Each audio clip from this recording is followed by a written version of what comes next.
Okay, so ito naman ang pag-usapan natin. Davao del Sur, grabe ho, champion sa fake birth certificate. Sabi rito sa balita ng GMA News, NBI discovers almost 200 fake birth certificates, mostly from Davao del Sur. Anong nangyayari? Anong meron? 'Di ba?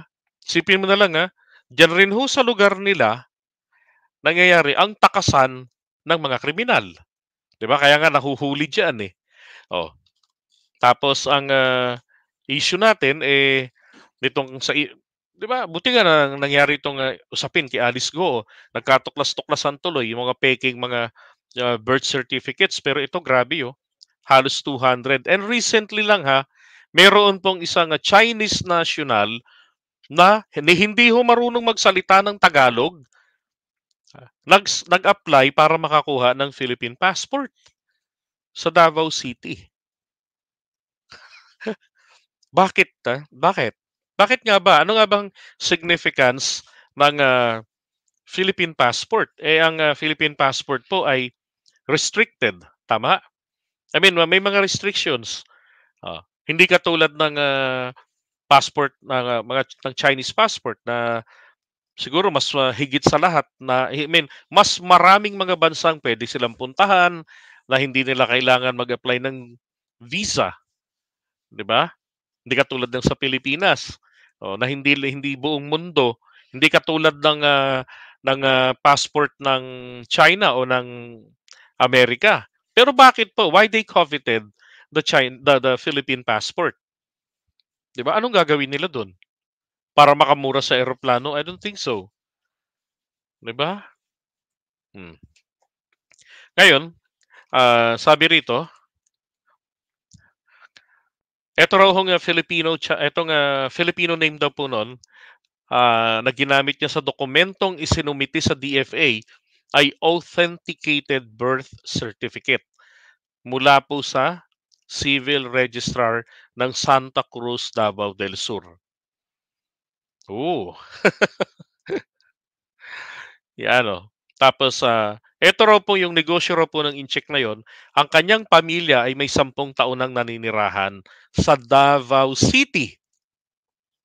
Okay? Late birth registration to. Noong 2013, in-apply sa LCR, sa Local Civil Registry. Late registered siya. In one of the interviews ng DFA, kung sino nagpaanak sa kanya, ang sabi niya, doktor, at nang tingnan, hilot ang nakalagay. So, hindi po na-brief na klaro etong in-check. Parang case din po ni Alice Guo, di ba? Sa kaso ni Alice Guo, ganun din eh. Hmm. Hindi niya kabisado yung mga detalye, kaya hindi ko po maalala, Your Honor. Puro ganon. 'Di ba? Hindi na itong specific case na 'to, hindi naman daw po ito, wala naman daw itong kinalaman sa illegal pogo operation. Dahil itong mga miyembro ho ng illegal pogo ay meron po silang kapamilya. Ah, may kapamilya sila pero nasa China, nasa labas ng bansa. Okay? Ito naman po ay may pamilya rito. Yun naman ang pagkakaiba nito. So hindi naman daw po ito para sa pogo. So gagamitin nila itong Philippine passport para saan? Pagpasok po sa mga government offices, right?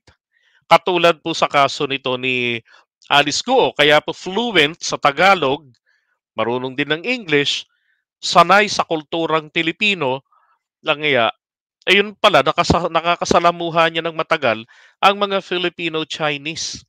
Doon po sa eskwelahan na pinasukan niya, and so happened, pinasukan din po ng elementary etong ni Senator Gatchalian, tong Grace Christian High School na ngayon ni Grace Christian College diyan po sa Damar Village, Quezon City. So kung babaybayin mo yung G. Araneta Avenue, let's say galing kang south, G. Araneta Avenue, Skyway, dire-diretso. Babaybayin mo yon. Tapos bababa ka, may rampa ron eh. Punta ka sa may Damar Village. Doon po yung daanan papunta ng may daanan doon papunta ng Grace College. O dating Grace High School. The original location po niyan ay sa Nagtahan pero lumipat dito sa Quezon City. Hmm, 'di ba? So, sinasabi nga ni sino ba nag-ano nito, na posible, I forget the name, eh, yung nagsabi na possibility na ito pong mga pogo-pogo na 'to, ang kanila pong, ito yung mga Chinese, hindi lang pogo, eh, ang ginagawa nila ay General Bronner, pinapasok nila yung iba't ibang mga sektor ng ating bansa. Pati yung mga usapin, mga local issues, nanghihimasok sila. Papaano? They're trying to influence, 'di ba? So meron silang mga vloggers na mga Pilipinong mga bayaran na 7 million, sabi ni Senator JV Ejercito. 'Di ba?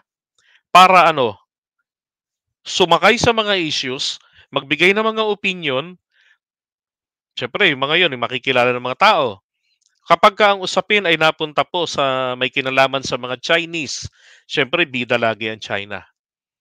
Unti-unti, sa ganung paraan, unti-unti, mapapamahal ang mga Filipino o mapapamahal ang mga Chino sa mga Filipino, and up to the point na tayo po tanggap na lang tayo ng tanggap ng ginagawa nila. Yung kung ngayon ay nagagalit tayo dahil sa sinasabi ni Duterte na dapat ipaubaya na lang ang West Philippine Sea sa mga sa China, kunin lang natin ang isda. Darating ang time, which is their goal, ay sasabihin na ng mga Filipino, well, tama na rin naman na ipaubaya natin sa kanila, kaibigan naman natin sila. Mababait naman sila. Ganon. Ang kapalit po, yung malaking interest natin. 'Di ba? Kasi kapansin-pansin, ano gagawin nila sa Philippine passport, mas makapangyarihan ang Chinese passport. Hmm. Bakit bakit gagamit sila, kukuha sila ng fake 'di ba? Philippine birth certificate, magpapaka-pekeng Pilipino para lang sa passport, para magkaroon ng valid ID, makapagbukas ng bangko, 'di ba? Kalokohan eh. Hmm. Ay nako, akala ko ba safe? Ayan sinasabi ko, 'di ba? Yung mga kabulastugan, ang dami hong na related sa mga sa nakaraang administrasyon, marami hong mga nabubuking ngayon, maraming nabubuksan, 'di ba? Hamakin mo ba naman kasi ang nakaraang administrasyon para makapasok ang pogo, binigyan ng special treatment ang mga incheck, papasok sila rito, walang dokumento to follow, sabi. Oo, yun. Ang dami na, sangkaterba na, 'di ba? At yan na nga lang sa usapin ng pogo. Napakahirap. Kaya sabi nila Gatchalian, "Eto, ano na 'to, dapat madala na 'to sa pangulo para i-ban na talaga ito kasi alarming na." Dahil, umabot na 'to sa mga probinsya, tapos ang nangyari ngayon ang bansa natin, ang gawa ng mga sindikato, hati-hati 'yan. Ikaw may hawak ng region na 'to, ikaw sa ganito, sa ganito. And time will come, etong mga pogo, they will engage in local gambling.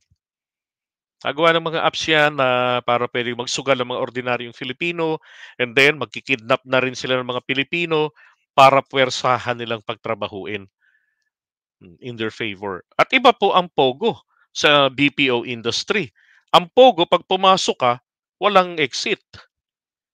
Hindi katulad nitong, BPO industry, 'di ba? Kaya nga sabi naman ng PCSO ng, PAGCOR, sorry, ng PAGCOR ay ayaw ayaw na nilang, pagbigyan ng mga hub, 'di ba, yung, enclosed area na doon na yung mga stay-in, ayaw na nila yon. Gusto nila yung open na like the other, entities katulad ng sa BPO.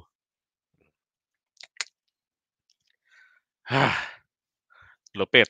Well, yung, corruption diyan sa immigration, 'no, kanino ba nanggaling yung pastillas, 'di ba? Ang pastillas gang na tinatawag diyan, drama lang po 'yun na nung nagkaletse-letse kasi na booking, 'di ba?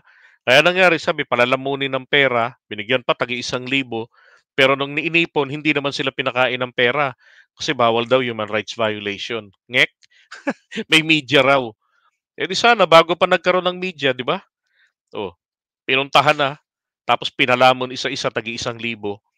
Hindi, kumbaga binigyan lang, matapos iparada, then binigyan ng bonus, so tigwa 1K kayo. Tapos kinasuhan sa ombudsman, nasuspinde 60 days.